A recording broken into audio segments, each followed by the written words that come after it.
¿Qué hace que algo sea considerado arte? ¿Es la técnica perfecta? ¿La belleza clásica? ¿O por el contrario, la capacidad para provocar, cuestionar y generar conversaciones incómodas? En este episodio de La Hoja Suelta nos adentramos en los territorios más polémicos del arte contemporáneo de la mano de Cristina de la Llave, desde el emblemático caso del plátano pegado en la pared hasta los mecanismos de exclusión que durante siglos mantuvieron fuera a las mujeres artistas. Exploraremos cómo se construyen y deconstruyen los cánones artísticos.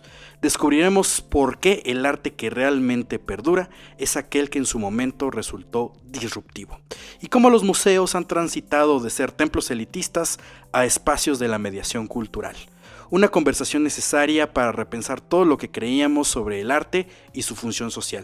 Acompáñanos a cuestionar lo establecido y a descubrir que, a veces, el verdadero valor del arte no está en lo que se muestra, sino en las preguntas que nos obliga a hacernos. Pues así es, estamos con Cristina de la Llave, que es estudiosa del arte y además divulgadora. La pueden encontrar en sus redes Pensar con el Arte. Cristina, muchísimo gusto que estemos por acá platicando, pero antes les saludamos como siempre sus anfitriones. Wendy Osorio. Y Omar Espinosa, sus arqueólogos de confianza aquí en Libreta Negra MX. Y pues vamos a platicar de arte.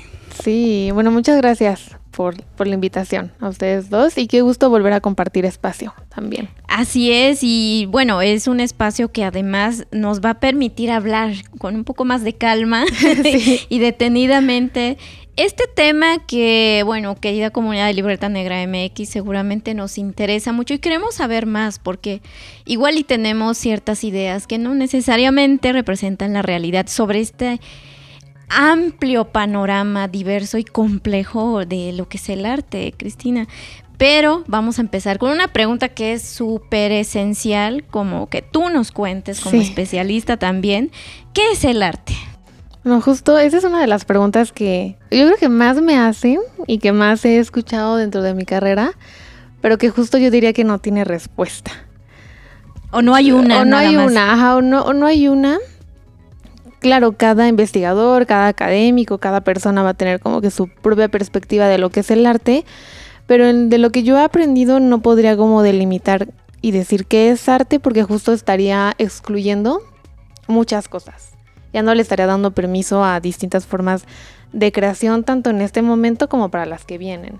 Entonces yo encasillar algo diría que no, pero sí diría que hay demasiadas formas y que tal vez puede ser muy subjetivo y que para mí, o sea, yo como estudiosa del arte tengo como la capacidad de analizar cualquier tipo de arte, el que sea, cualquier obra, el plátano pegado a la pared, o sea, lo que sea, pero ya como que en lo personal ya yo tengo como que mis propios gustos y ya te diría, pues es que este arte no me encanta o no es algo con lo que yo concuerde también dentro de los discursos, ¿no? Pero aún así, el arte yo diría de forma personal, pues es algo que en cuanto lo ves, yo te diría que te trae como noticias de ti mismo. Es decir, en cuanto tú ves esa pieza te hace reflexionar algo de ti mismo. Por algo te gustó o por algo no te gustó. Por algo te resonó, por algo te chocó. Y justamente gracias a esa pieza pudiste hacer esa reflexión. Entonces, desde ese momento, ese objeto ya tiene una carga estética y artística que ya entra en el rubro del arte. ¿Cuál? Pues bueno, hay un montón, ¿no? Pero que ese objeto te cause eso ya entra en arte. Inclusive que te preguntes en un museo por qué esa pieza es arte, ya entra en el rubro de diálogo y de reflexión en torno al arte. Ok, y justo me hace pensar, ahora que te escucho, me haces pensar en que existen diferentes, o sea, no existe un solo arte. Ajá, exacto. Y de repente nosotros podemos pensar, bueno, lo que se expone en los museos, lo que te puedes encontrar, no sé, en la calle, lo que de repente podemos encontrar, pues en contextos que no podemos imaginar que efectivamente hay un arte, ¿no? Porque tenemos como esta impresión de la persona que es un artista y que necesariamente siempre va a exponer en un lugar así como súper wow. Pero en esta definición así como más detallada, ¿qué otros tipos de arte podemos encontrar? O O sea, ¿cuál es? Bueno, ya dijiste un poco lo del plátano pegado a la pared, sí, que eso es controversial, pero justo para adentrarnos al mundo del arte, ¿qué otras cosas podemos encontrar? Sí, pues además de, o sea, todo el arte que ya sabemos que es el Renacimiento y la impresión es este arte antiguo, pues en el arte contemporáneo entran muchas cosas. Entra desde el performance, que ya se viene dando desde los años 60, 70 acá en México, el videoarte, el arte con tecnología, que es uno de los artes que más me gustan, que justo que la tecnología empiece como a entrar en el rubro del arte. El arte con inteligencia artificial, está el arte callejero, el arte con graffiti, el arte también con el bioarte también. Ese es también uno de los más interesantes, poder jugar como con la naturaleza, y arte que ya incluye el ADN, que ya incluyen fluidos corporales, o las matemáticas también, arte más de técnico o más informático, por así decirlo. Ahora sí, yo diría que cualquier cosa puede ser arte, más no todo es arte. Eso diría yo, dentro del rubro. Pero el principio es que te evoque algo a ti. Sí, digamos que evidentemente el arte va a ser subjetivo y cada persona lo va a ver como de una forma distinta, ¿no? Y digamos que si una pieza, justo como el plátano, no te cause nada, no es que no funcione, sino tú no tienes un referente que conecte con la pieza. Nada más no es de que en la parte como académica esa obra sea mala, ¿no? Porque sí hay como un tabulador con el que podemos medir si una pieza es buena o mala realmente, si nos enseñan eso. Pero si tú como espectador pues no conectas, no hay nada como que el plátano te diga a ti y no pasa nada. Pasas como a la siguiente pieza y ya está, pero sí es importante tener esa conexión con la pieza. Ok, todas estas, digamos, categorías, ¿no? Uh-huh. Que se han hecho con...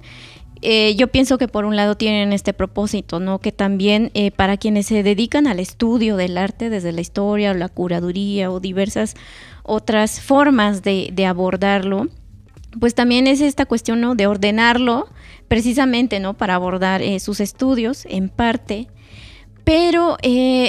aquí tú nos estás diciendo, ¿no? Todo lo que se puede considerar y categorizar como arte, habrá cosas que tal vez no como tú nos dices, pero hay ideas que seguramente en nuestras cabecitas, para quienes sobre todo no tenemos como estos acercamientos quizás desde la academia o no nos hemos metido de lleno, ¿no?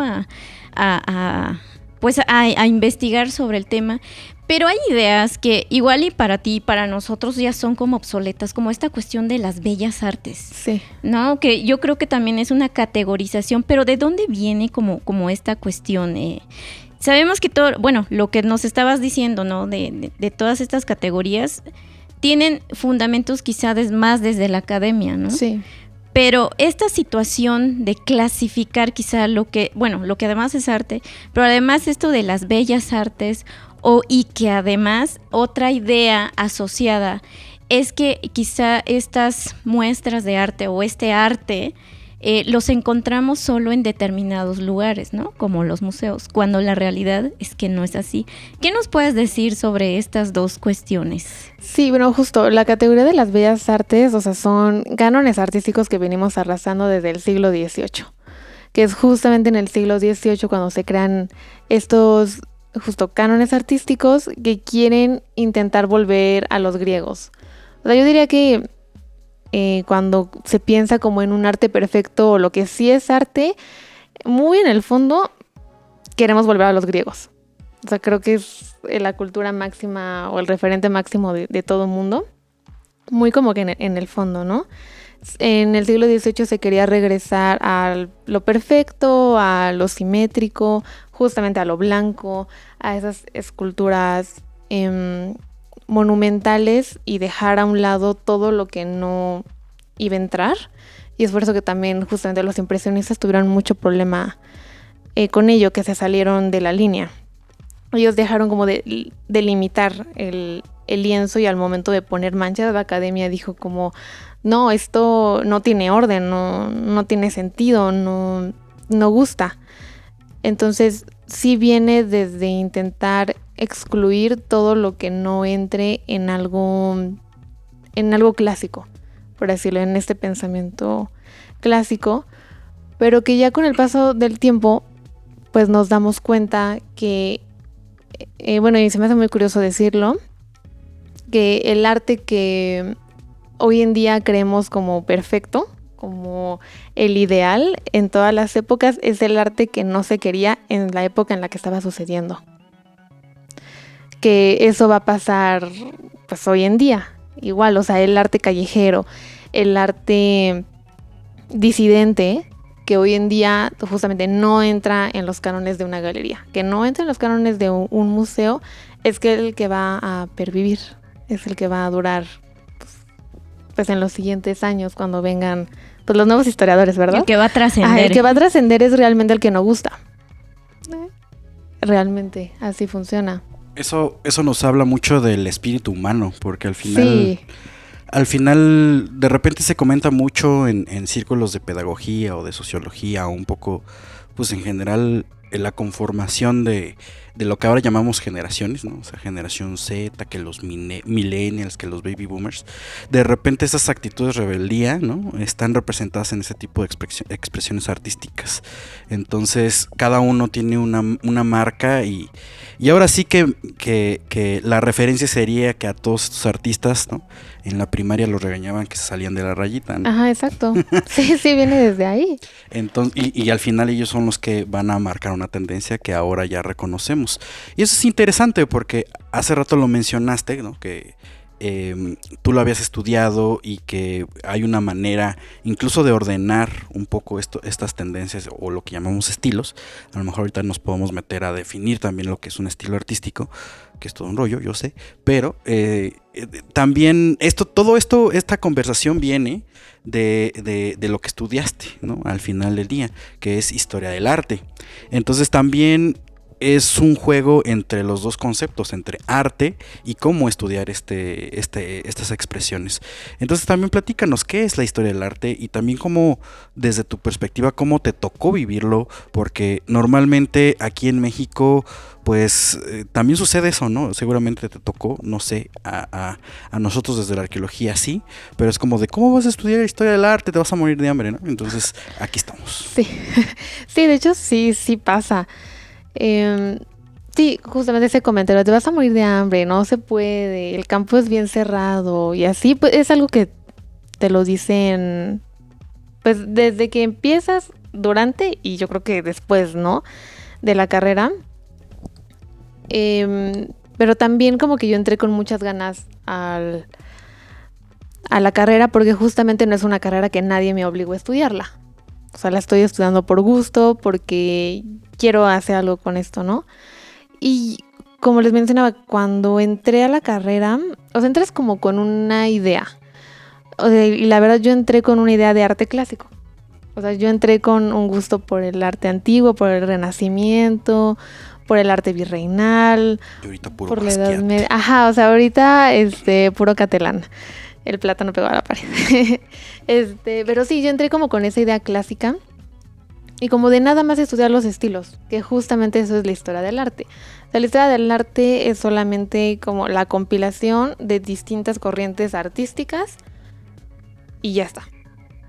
Es como, pues sí, la parte de primero es el Renacimiento y luego ya te vas a el siglo XVII, y así, ¿no? Como por periodos, por corrientes artísticas de forma histórica. Y yo pensé que nada más íbamos a ver cómo, y que me lo han dicho mucho, es que nada más ves imágenes. Como que igual yo tenía una idea de solamente se va a ver imágenes, voy a ver a los artistas y ya está. Pero yendo de la carrera, pues empiezo a tener clases de estética y empiezo a tener clases de hermenéutica y de semiótica. Y ya un poco más de cuestiones filosóficas como para poder entender el proceso tanto mental y humano que tuvieron que pasar las personas para poder llegar a esa corriente. Y poder decir hoy en día, pues es que el plátano pegado a la pared sí tiene mucho sentido. Porque sí hubo un proceso mental y de cambio conforme a las épocas para poder llegar hoy a este arte. No nada más se dio porque es así, sino si viene recorriendo toda una época y cambio humano para poder llegar a eso. Y también, justo yo pensé que nada más iban a hacer la parte de pintura. Ya luego me di cuenta que no, que tengo que saber de arquitectura y también tengo que saber de cine y de fotografía y de video y de... Como que se me abrió como un poco la perspectiva de que el arte no solamente es pintura y escultura, que es lo que te dice la academia y las bellas artes y la historia del arte. Y también la apertura a conocer a mujeres artistas, porque también dentro de la historia del arte canónica y académica las mujeres no entran en la historia del arte. Y eso también es una apertura muy grande. Claro, mira, aquí hay muchos temas que es importante, ¿no? Como detenernos a reflexionar, porque esta situación, ¿no? De entender que como especialistas, ¿no? Vamos a llamarle así, no consiste nada más en el estudio de los objetos, que es algo paralelo a cómo nosotros abordamos también la cultura material desde la arqueología. Nosotros quizá nos hemos ido, bueno, particularmente Omar y yo, desde el aspecto tecnológico, ¿no? Donde sí vemos, pues sí, el contexto, por supuesto, en el cual se encontraba este objeto, que también puede ser categorizado como una pieza de arte también, que ha habido especialistas como Beatriz de la Fuente, sí, que se abocó mucho a estudiar el arte prehispánico. Pero es esto que nos estás contando, ¿no? De tomar en cuenta el contexto en el cual se desarrolló, se concretó y además se comunicó esta obra, ¿no?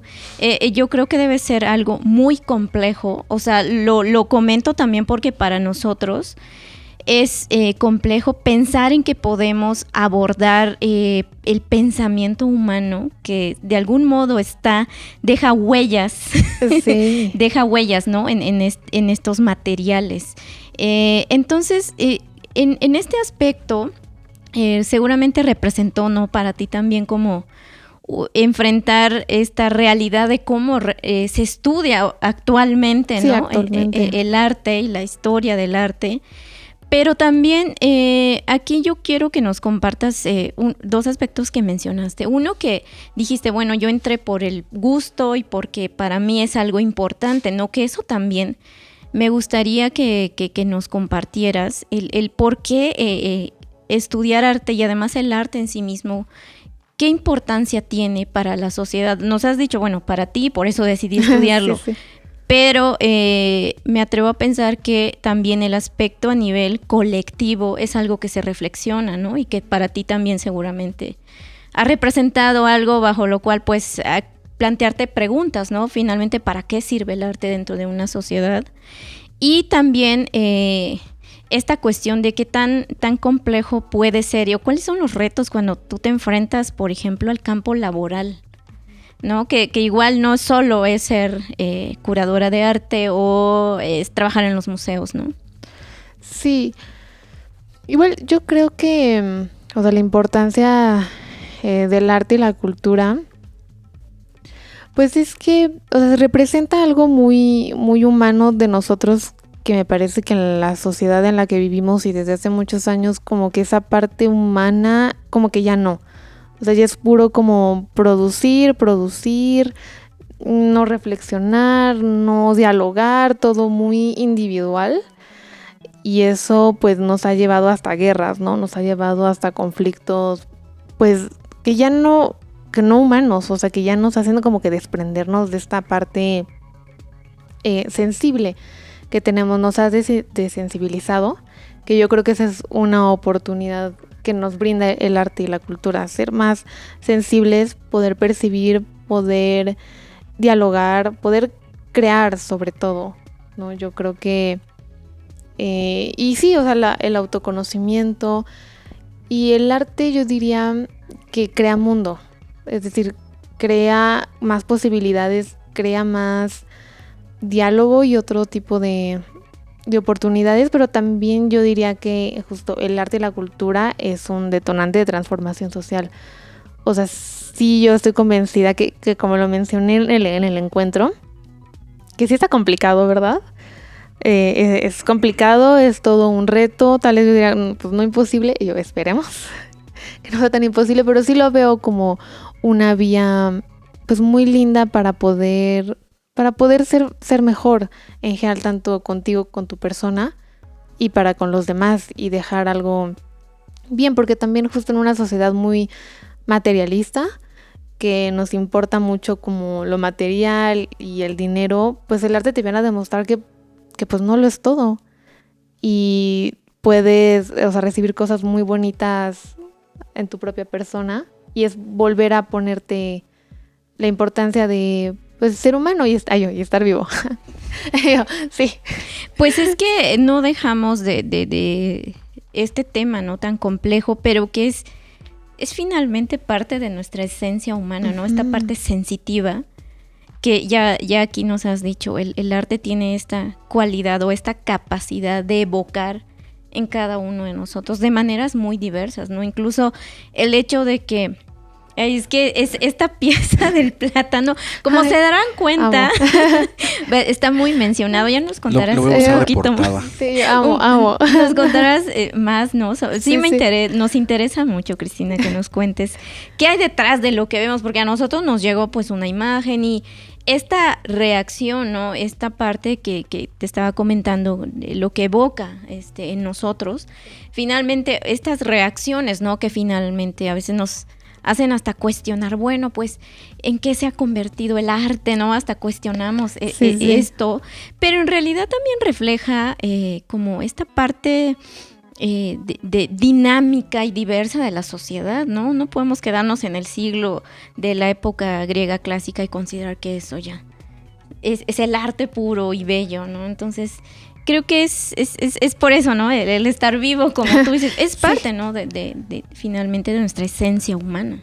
Sí, y además, bueno, o sea, yo también, justo al momento de estudiar la carrera, que siempre nos dicen como, no, es que no está valorado o te vas a morir de hambre, todo eso.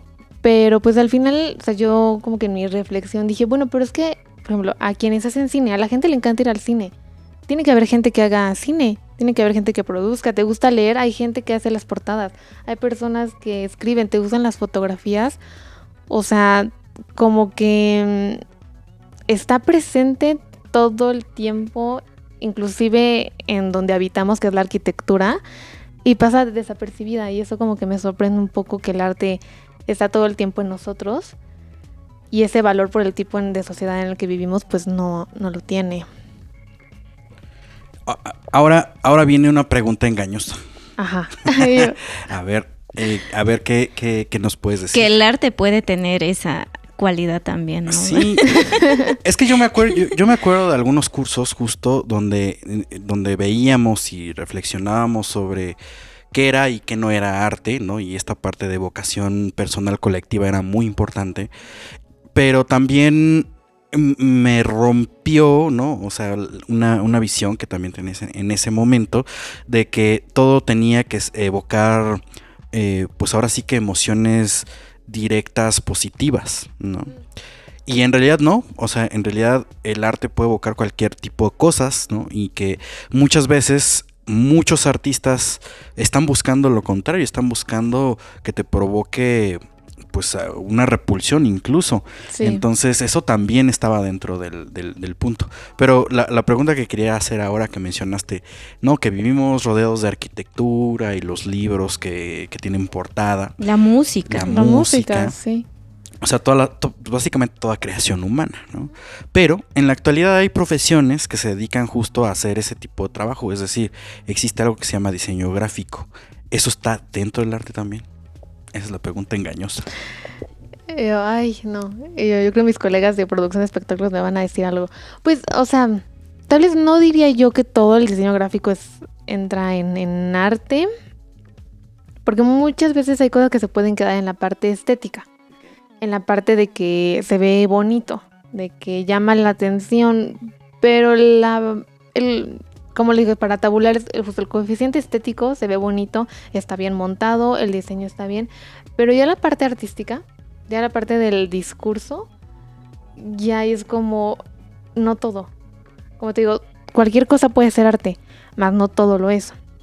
No todo diseño gráfico sería arte, estético. Por ejemplo, el ejemplo mejor que puede ser arte, pues la Bauhaus, diseño, que es arte. Pero tal vez no todo el diseño ni todo lo que produzca un diseñador puede ser arte, es estético. pero no con la carga artística. Entonces aquí estamos complementando porque es algo que evoca y además tiene un discurso. Sí, ahí entra pues la parte de los conceptos. Que hoy en día pues las piezas están cargadas de conceptos gracias al arte conceptual, ¿no? Prácticamente. Y ahí es en donde justo entra el plátano pegado a la pared. Cuéntanos más sobre esta cuestión del arte conceptual. Y ya vimos que también es tu favorita, ¿no? Sí, bueno, una de tus favoritas. Sí, de mis artes favoritos, bueno, principalmente el arte virreinal es mi arte favorito. Y el arte contemporáneo. Y en arte contemporáneo pues el abstracto y el conceptual. Y antes a mí no me gustaba justo el plátano pegado a la pared. O sea, como yo entré con las ideas clásicas, canónicas de puro arte europeo y muy eurocentrista, y dije, no, el plátano pegado a la pared, ¿qué? O sea, ¿qué tiene para decir? Y bueno, yo digo que es, para empezar, una muy buena pieza porque no gustó. Creo que entra en así directo a lo que es arte contemporáneo, porque hay dos formas de entender el arte contemporáneo. La primera es porque está sucediendo en tu tiempo, porque yo vivo ahorita en el siglo XXI y todo el arte producido en el siglo XXI es contemporáneo a mí. Alguien puede estar haciendo estilo barroco y es contemporáneo. No es barroco porque ya no pertenece a la época barroca, es contemporáneo. Y el otro contemporáneo es porque justamente causa una disrupción, causa molestia, causa incomodidad, causa que la gente diga como no, o sea, esto no me gusta, y ya desde ahí ya es una pieza de arte contemporáneo en el sentido de trajo una disrupción. Y la otra es de que te hace reflexionar en torno a ella y te hace preguntarte, pues es que ¿por qué es arte? ¿Qué tiene? Entonces, en el momento en el que tú te preguntas ¿por qué es arte? No es como que le estés preguntando a la pieza a ella misma, sino te estás preguntando ¿por qué tú no consideras que eso es arte? Y empiezas a reflexionar en torno a mí. Porque yo pienso que no es arte porque tengo estos conceptos, porque me gusta tal cosa. Y ya te tomaste un momento de un segundo de tu vida a dedicarle al arte. Cosa que no harías con un plátano en tu cocina. Entonces, no es como que sea cualquier plátano. Ese plátano es el único que pudo hacerte reflexionar. No el que estaba como que en tu cocina o en tu sala. Es ese porque lo hizo Catelán, lo hizo un artista con un bagaje de arte conceptual.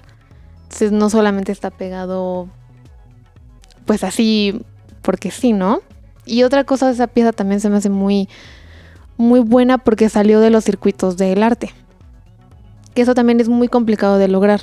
Muchas veces el arte se queda a discutir con el circuito del arte, con los académicos, con los investigadores, pero ya cuando las personas que tienen otros trabajos, que no están inmersos en el arte, saben del plátano pegado a la pared, no cualquier pieza en la época en la que vives va a lograr que en todo el mundo se hable de ella y reflexionen. Eso es algo colectivo bien potente, que no lo tendría otra pieza que ahorita pues está en La Condesa. También podríamos reflexionar respecto a la propia dinámica de la pieza del plátano, porque al final, aunque sí, a lo mejor la concepción del arte, cualquier tipo del arte, está fuera de esta parte, sobre todo el sistema capitalista, uno sabe que hay subastas de arte, ¿no? O hay compra-venta de arte. Y en este caso particular hay quien compró el plátano. Sí. ¿No?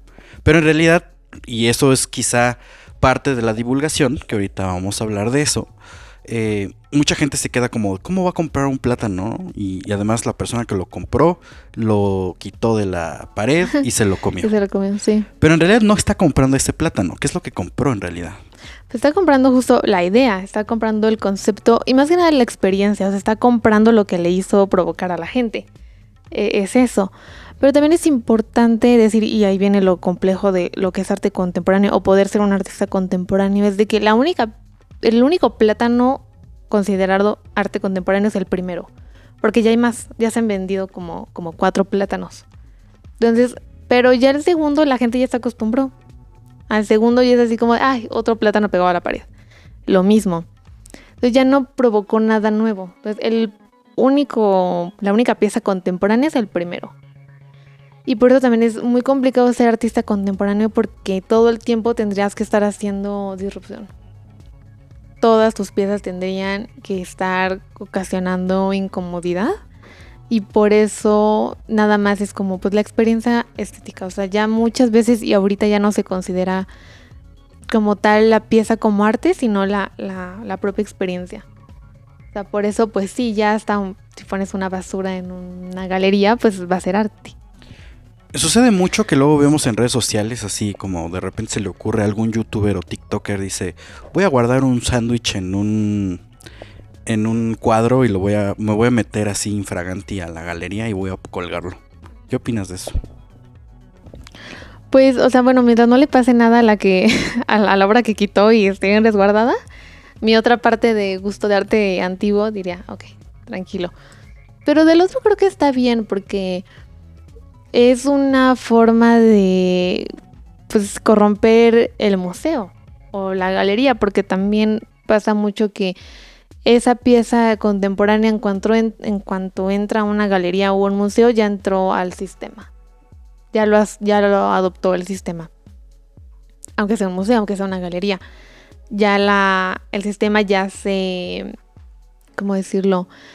Alargó más como que sus referentes, ¿no? Entonces está complicado como que intentar balancear el ser disruptivo y que no entre a la academia, pero también quieres la validación. No sé, yo diría que es como un bucle, o sea, como que se necesitan uno al otro, por así decirlo. O sea, primero es como que te corrompo, entro a tu museo y hago esto y ya después a la siguiente pues ya el museo te lo va a aceptar, por ejemplo.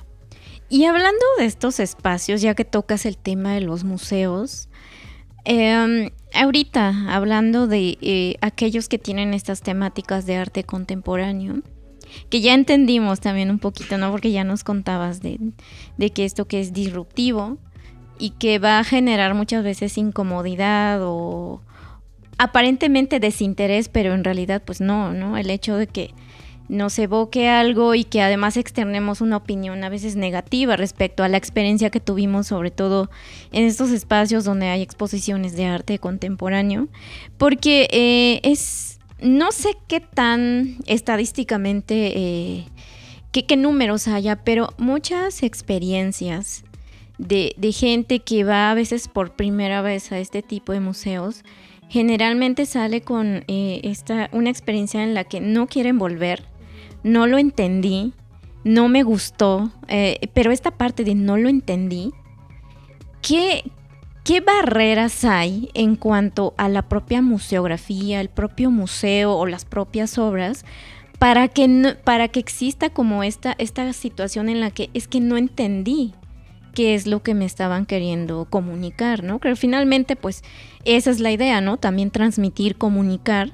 Pero qué barreras por parte, ¿no?, de quienes ven toda esta situación del museo son las que pesan mucho para que estas experiencias nos generen este tipo como de críticas.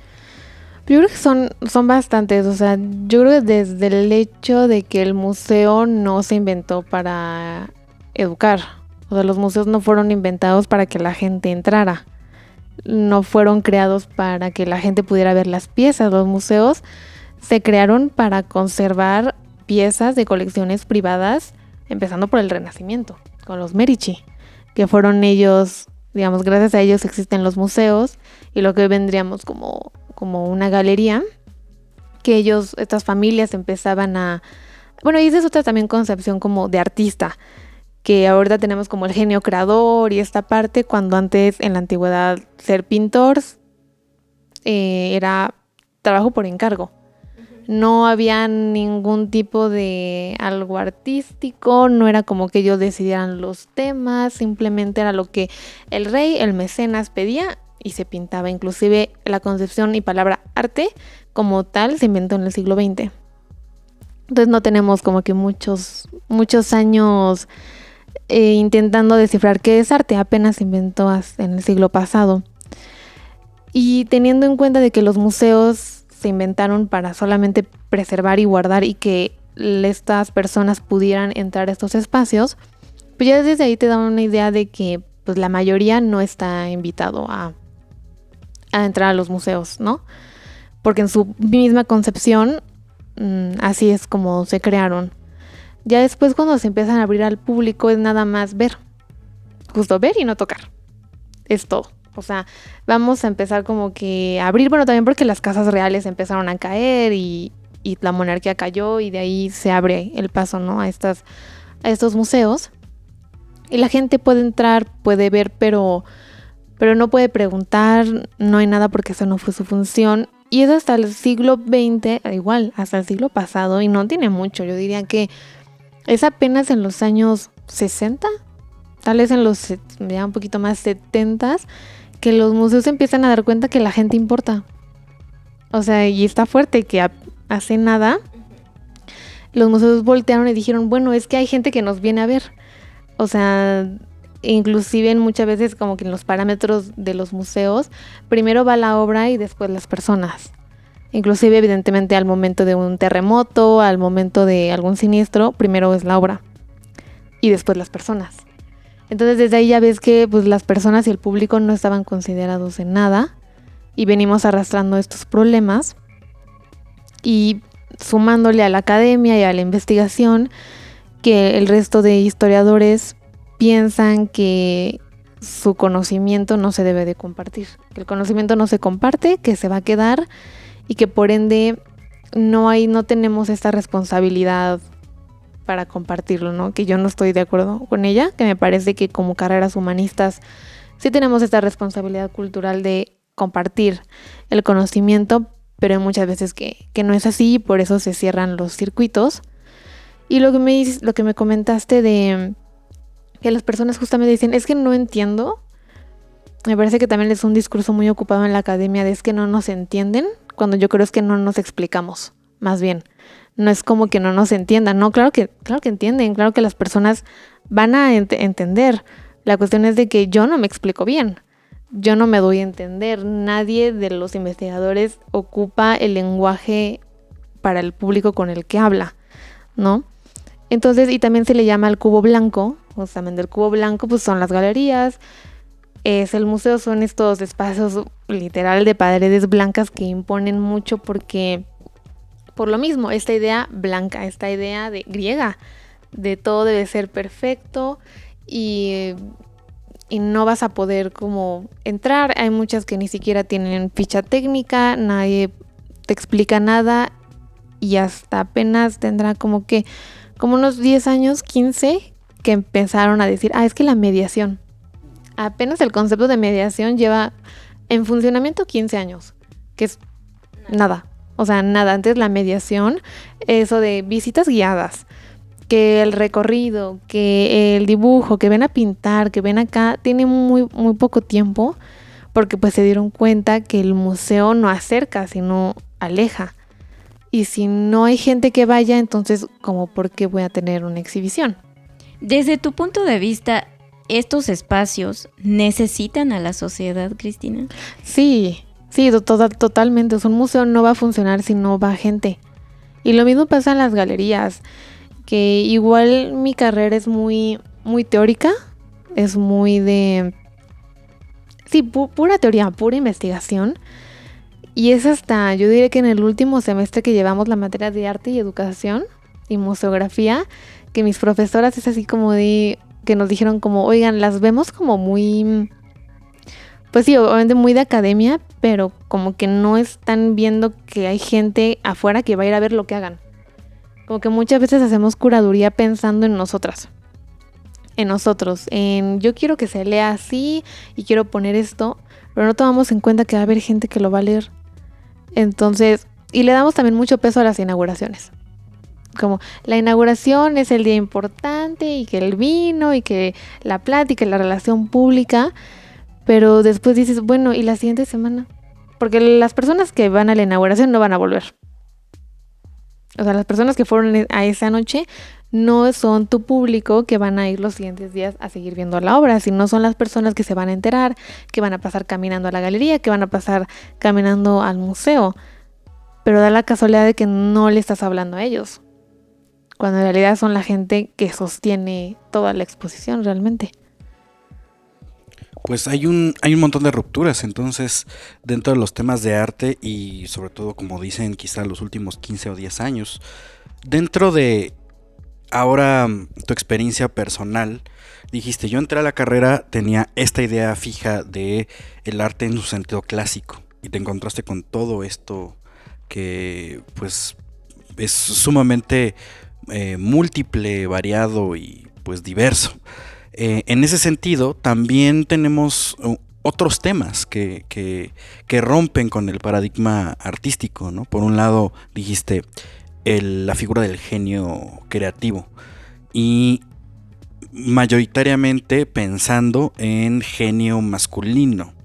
Pero también tenemos esta otra cosa que hace rato mencionaste, pero es muy bueno que lo abramos y que esté presente en la conversación, que dijiste, las mujeres muchas veces no tenían cabida en lo que es historia del arte. Entonces platícanos un poco más sobre eso, es decir, ¿por qué no están incluidas?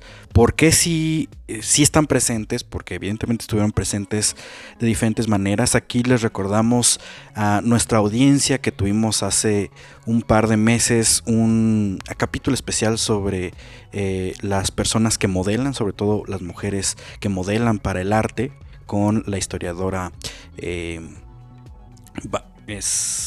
Vanessa, y nos contó un poco de este lado de pues de dónde se inspira, ¿no? la figura del artista y de las artistas también, pero en este caso vamos a verlo desde el otro lado. ¿Qué sucede con la creación? Pues bueno, igual no es que toda la culpa la tengan los griegos, pero un poco sí, porque pues nos basamos en ellos hasta para crear nuestra sociedad y nuestro propio derecho, ¿no? Y lo que consideramos moral e inmoral, todo viene de ellos. Y simplemente desde el hecho de que ellos no consideraban a las mujeres dentro de la sociedad, ya desde ahí la mujer tiene un lugar más que secundario. Porque recordemos que, o sea, en la sociedad griega quienes eran partes de la polis, pues eran los hombres ricos. Y ya está. Las mujeres, esclavos y animales no formaban parte de la sociedad. Por lo tanto, al excluir a las mujeres dentro de la sociedad, ya las hace que crean que son, pues digamos, personas, porque tal vez ni siquiera se les consideraba personas, que podían pensar, inclusive. Y eso estaba muy fuerte, que no consideraran que había como esta parte de reflexión femenina, que podían pensar por sí mismas. O sea, que era el hombre el que siempre tenía obviamente que decidir por ellas, que hoy son los mismos discursos feministas, pero que lo vemos desde el lado griego y es muy potente ver que cómo se creía que la mujer no, en sí no valía nada, que realmente estaba dentro del rubro inclusive de los animales. Solamente una mujer con dinero podía tener ciertos accesos como a la polis o decisión, pero por la parte económica, cosa que también pasa hoy en día, ¿no? Que son las mujeres como con estatus económicos más altos que van a tener más injerencia dentro de la sociedad. Entonces esta parte ya entra en política, economía, parte social, ¿no? Entonces al no ser consideradas parte de la sociedad, pues nunca jamás iban a poder entrar en la parte del arte, considerando que en la sociedad griega el arte era parte intelectual, era parte del intelecto, y sabemos que los griegos privilegian la parte del mundo de las ideas, la parte de la sabiduría, de la mente, y de ahí viene el problema también interminable de que el trabajo, la obra, o sea, ¿cómo decirlo? El trabajo de manos, el trabajo de obra, el trabajo de producción, de carga, de todo eso es menos valorado que el trabajo intelectual. Y inclusive hoy en nuestra sociedad es menos pagado, ¿no? La parte de estar en una construcción y todo eso, porque se sigue privilegiando al intelecto y a la mente, y eso viene desde los griegos. Solamente justo las mujeres que se casaron con hombres de dinero podían entrar a estos círculos, y fueron ellas quienes empezaron a intentar abrir, pero siempre rezagadas. O sea, si había permiso para pintar, para escribir, era para hablar sobre tu maternidad. y ya. Y para cosas que estéticamente se ven bonitas y que ellos consideraban que no iban a llevar como algún tipo de intelecto. Como es decir, ellos en Renacimiento, los hombres pues pintaban de que a Dios, a Jesús, a la Virgen María, estos elementos religiosos que más allá de la religión sí llevan un concepto teológico y filosófico de reflexión como símbolos y que, digamos, ellos dirían como que elevan el alma y te pueden conectar con lo divino, y además súmale la creencia de que fuimos las mujeres quienes cortamos la relación con Dios por Eva y así, cosa que no es cierto. Pero súmale a eso, ¿no? Que las mujeres fuimos las causantes de que ya no estemos con Dios y así, pues más castigadas todavía. Ellas, ¿cómo van a poder pintar a Jesús? ¿Cómo van a poder pintar a todo este símbolo religioso que en la época era como el top, ¿no? De arte? Pues mejor ellas que se queden en lo material. Ellas no van a alcanzar la espiritualidad, que se queden con lo material. Ser más y pintar florecitas. Y es de ahí que surgen los bodegones, que también es de los géneros que más he escuchado que dicen que son muy aburridos, porque pues los bodegones son estas pinturas grandes que te van a pintar una naranja, que la tacita, que el jarrón o la naturaleza muerta, que son las flores, cuando en realidad tienen una carga femenina y de opresión muy fuerte porque era a lo que estaban limitadas nada más, porque no podían alcanzar como el intelecto. Pero mujeres artistas como Clara Peters, que ella se dedicó a los bodegones, que igual pudo estudiar arte porque su papá estaba inmerso en el arte, solamente por eso pudo. Y ella lo que hizo a modo de rebeldía es de que, ok, pinto el bodegón y pintaba como que las teteras de metal y en el reflejo se pintaba ella misma. Porque las mujeres no podían firmar sus obras, obviamente. O sea, ¿cómo van a firmar si no tienen nombre? O sea, ¿cómo van a poder poner su nombre si su nombre no vale, no está inscrito en la sociedad? Entonces ella dijo, bueno, si no puedo firmar mi obra, pues en el reflejo voy a hacer mi autorretrato. Y gracias a eso se sabe de los bodegones de Clara Peters y ocupaban ese tipo de recursos. Otras se vestían de hombres para entrar a las academias. Hicieron como el trabajo doble para poder insertarse en el mundo de los hombres, pero siempre, todo el tiempo las mujeres pues han estado presentes. ¿Cómo ha cambiado este tipo de conductas o sea, hablo de estos momentos, nuestro presente, porque mientras cuentas todo esto, yo tengo pasajes presentes, ¿no? De este tipo de incluso violencias por género en las áreas en las que nos desarrollamos o en las que ejercemos nuestro trabajo, pero también son cosas que vienen desde la escuela. Y son cosas que, bueno, personalmente nos ha tocado a las arqueólogas seguir enfrentando y que es muy complejo de combatir y aparte como pensar en que ya lo vamos a erradicar, ¿no? En un mediano o largo plazo.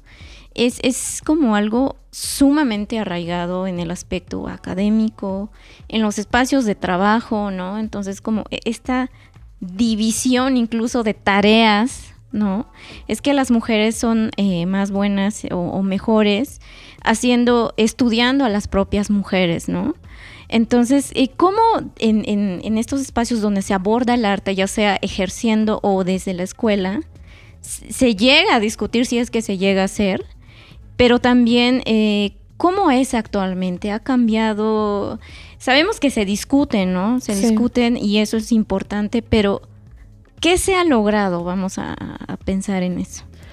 Sí, dentro de la carrera, pues, o sea, el plan de estudio sigue siendo como tradicional, pero justo son mis profesoras y profesores como que nos intentan dar ese extra, que justamente la academia pues no la va a dar como materia. O sea, yo no tuve como una materia de arte y género, perspectiva feminista o algo así, no fueron los profesores que en vez de ponernos las obras que siempre vemos, que sería historia del arte, de los mismos hombres, es como, bueno, pero están estas mujeres, o están otras disidencias, o está también el arte decolonial, el arte postcolonial. Entonces, digamos que yo siento que en ese sentido es como un trabajo más individual, no es como que todavía la academia lo dé en sus planes de estudio así ya de una forma firme, pero que sí se están haciendo esos espacios de diálogo feministas para incorporarlas, pero que aún así es todavía un trabajo, porque yo me di cuenta de que en mi carrera solamente había 2 hombres, las demás somos puras mujeres, y lo mismo pasa en las generaciones de abajo y en las de arriba. Quienes tendemos a estudiar arte o historia del arte somos mujeres, y eso viene desde hace mucho tiempo, pero al final quienes tienen los cargos son los hombres. Okay. Entonces ese es ahí cuando digo, eso está bien raro, porque somos muchísimas, en muchas escuelas que somos la mayoría, pero los cargos importantes, los cargos de liderazgo, los cargos de salir al público y hablar y manejar es de hombres, ¿no? Entonces justo esta parte de que no se le puede dar un cargo a una mujer y por cosas que yo digo está cañón y que vienen desde la perspectiva de que las mujeres somos bien emocionales, esta parte de que intentar categorizar, que también intentar categorizar o que el hombre y la mujer entren en 2 rubros y no moverlos de ahí, porque también los hombres han sufrido esa parte, ¿no? El mismo sistema también les ha hecho creer que tienen que ser de una forma y que si se salen de ahí van a ser como las mujeres, y también es empezar así un choque horrible entre géneros, ¿no? Entonces, no darles como ese cargo porque las mujeres somos como, o sea, y cosas así bien de, yo diría, de Platón y todo eso, como es que las mujeres somos la caverna y el agua y nada estable y la oscuridad también, sí, ¿no? O que somos unos hombres incompletos.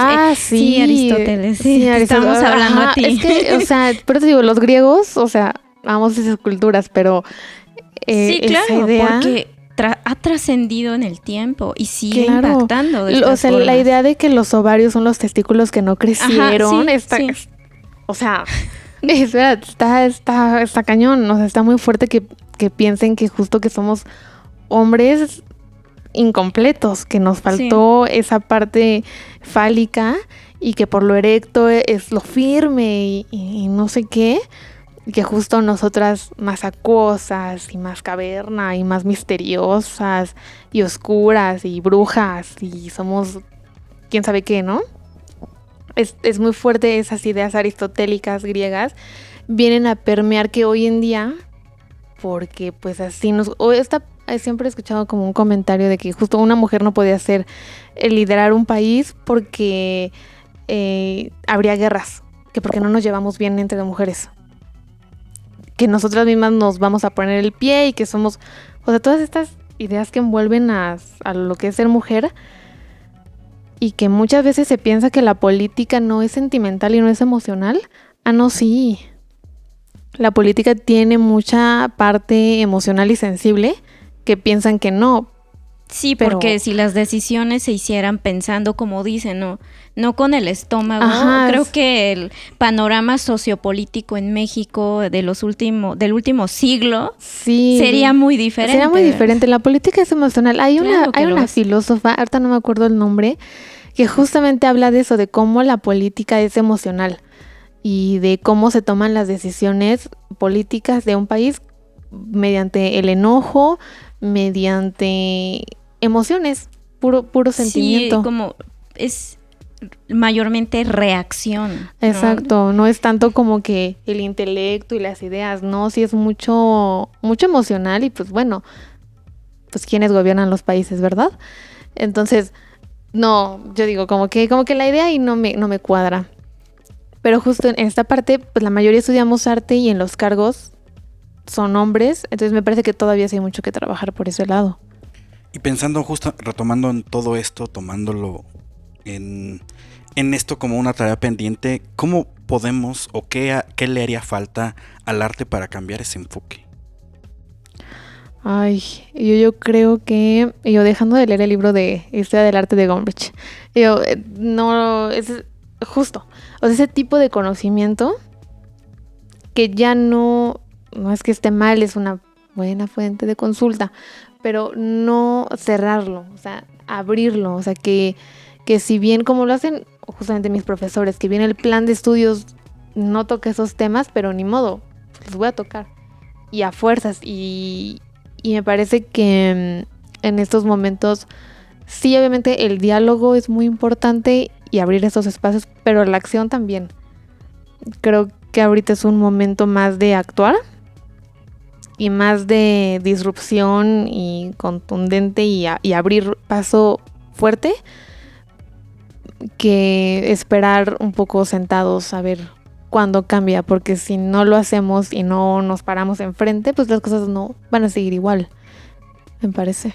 Sí, claro, y sobre todo, bueno, empezando también por mantener esta construcción, ¿no? De estos como diálogos, de esta comunicación con la sociedad, que además es diversa, ¿no? Sí. También partiendo desde ese aspecto, y que además la forma en que nos comunicamos como seres humanos ha cambiado mucho, y en los últimos años ha estado muy en boga esta forma de comunicarnos mediante lo digital, las redes sociales, ni se diga, ¿no? Entonces, puede ser también, ¿no?, uno de los caminos para emprender, ¿no?, este proceso de construir estos vínculos con las personas, más allá, ¿no?, de los nichos académicos, sí, como exacto. lo planteábamos en nuestra encuentro. mesa, sí, en el INER. Pero sabemos que tú también, como nos contabas en esa ocasión, has iniciado un camino, ¿no?, en estos espacios. Cuéntanos más de ese proyecto. Sí, mi proyecto se llama Pensar con el Arte y justamente surge por mi necesidad y gusto de divulgar.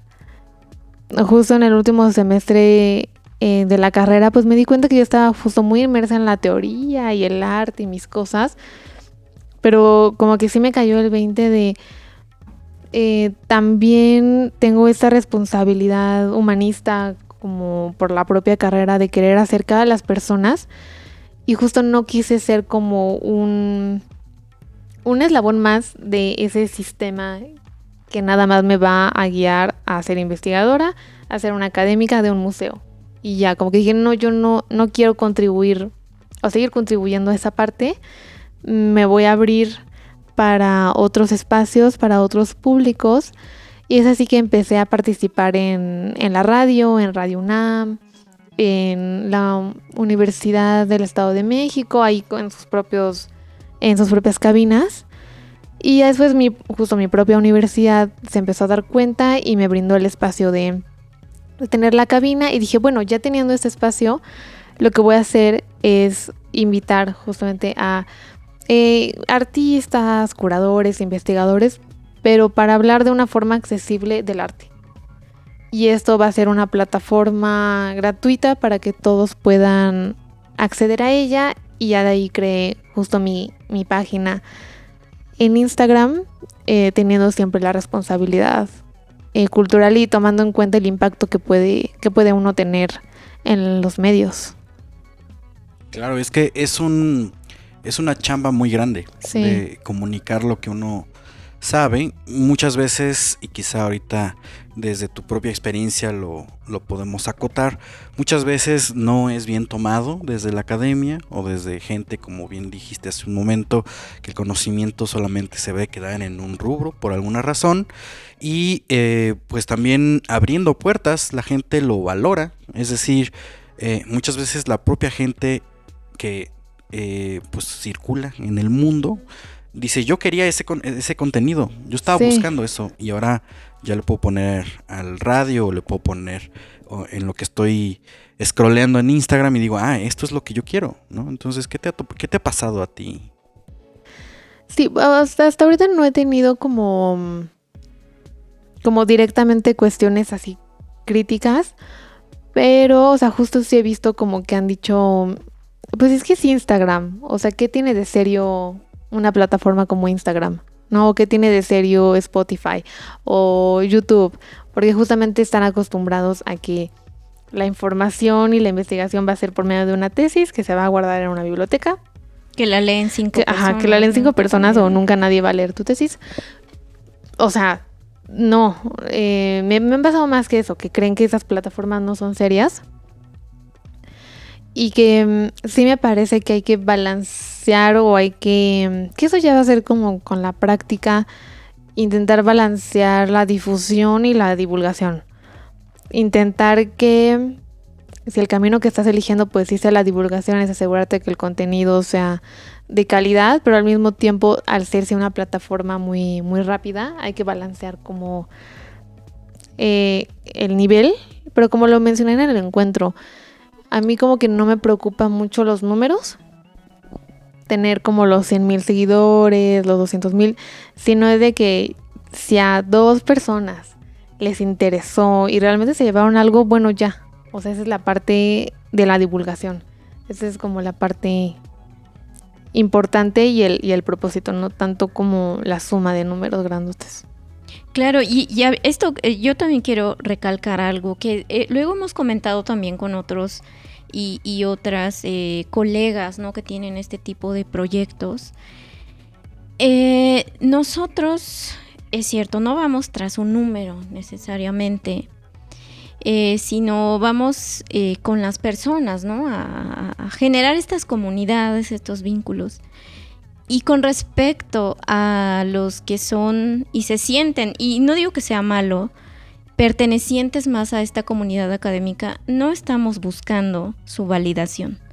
O sea, que estén de acuerdo o no con lo que hacemos, que lo desdeñen o que lo vean como algo valioso, se agradece, claro, ¿no? Porque no estamos generalizando, o sea, tampoco decimos que todos estos perfiles que se identifican como en un rubro más académico, es bueno, ¿no? Luego se agradece que también valoren el trabajo que hacemos, porque sí, en Libreta Negra MX ha habido, ¿no?, el apoyo también desde este aspecto y se valora, pero lo hemos ya también comentado en este tipo de episodios o en otros espacios, no vamos tras esa valoración. O sea, nosotros ya pasamos por ahí, ¿no? Entonces, no perseguimos que nos aprueben y nos valoren positivamente el trabajo, ¿no? Si quieren expresar su punto de vista, está bien, para eso está también, ¿no? Sí, claro. Estas redes sociales que son redes sociales y que son, pues, público, ¿no? Todo lo que colocamos ahí es precisamente porque queremos que sea público. Sí. Entonces, sí, era como porque luego sí sucede mucho esto que comentan, ¿no? El desdén, el menosprecio, como que habla también de esa inexperiencia de su lado por trabajar en esta parte de comunicar su trabajo, ¿no? O sea, perdón, pero eso es lo que refleja. Claro, y es que muchas veces se piensa que lo complicado, o sea, sí, que la investigación en la academia es bien complicada, pero a ver, hazla accesible. A ver, crea un diálogo real, ¿no? Diálogo con una persona. Es lo mismo, tú tienes tu presentación bien bonita, ahora exponla. Ahora da una ponencia. Sí, y que te entiendan, ¿no? O párate frente a un grupo de adolescentes o de estos públicos, de estas juventudes, y haz que genuinamente te entiendan y además se interesen en lo que les estás exponiendo. Sí, o sea, no es un trabajo fácil. No es fácil, o sea, esos conceptos técnicos de arte, esos conceptos estéticos, a ver cómo los vas a adecuar para poder crear un lenguaje accesible y darte a entender, porque como ya vimos, no es que no me entienden, es que no saben, no, es que ellos no entienden. Ajá, es que ellos no entienden, no, es que tú no te explicaste, es que tú no sabes hablar, o sea, más bien es trabajo de los académicos y como bien dices, no les estamos pidiendo su aprobación ni nada, ya tenemos la formación académica que requerimos. Claro, la tesis, todos. La cédula, o sea, ya. Es como ya, pues ya soy académica, yo, o sea, pues ya lo que vengas a decir, pues es tu opinión, pero también no eres mi público objetivo. Exactamente. Entonces, no, mi contenido no está dirigido a ti. Entonces, también por eso te choca, porque pues no va para ti, yo estoy en otro público, ¿no? Importante. Qué fuerte, pero también hay que ponerlo sobre la mesa porque al final es esta relación entre lo que de repente surge desde círculos muy cerrados, el arte tiene mucho de ello, lo hemos estado conversando a lo largo de este programa, y romper esas barreras y paradigmas que se van generando respecto, que incluso es una idea elitista, ¿no? El arte se encerraba en sí mismo entre la gente ricachona y pues que ni siquiera dejaba entrar a las galerías. Hoy en día es un tanto distinto, sigue existiendo un poco eso, pero al final que la gente se interese y que busque que cuando se abra una exposición o una galería pues esté presente, pues es un indicador de algo. Entonces creo que eso es un punto muy importante que no se nos debe de olvidar. Sin embargo, se nos está acabando el tiempo para el programa del día de hoy. Entonces, a mí me gustaría dejar sobre la mesa dos cosas también, porque esto ha sido una conversación que oscila entre lo conceptual y lo personal también, la experiencia propia, que sin duda es un indicador de diferencia muy muy grande. Entonces lo primero es, nos dijiste aquí, ¿te gusta el barroco? ¿Te gusta el arte contemporáneo? También has dicho, admiras a Sor Juana y a tu mamá.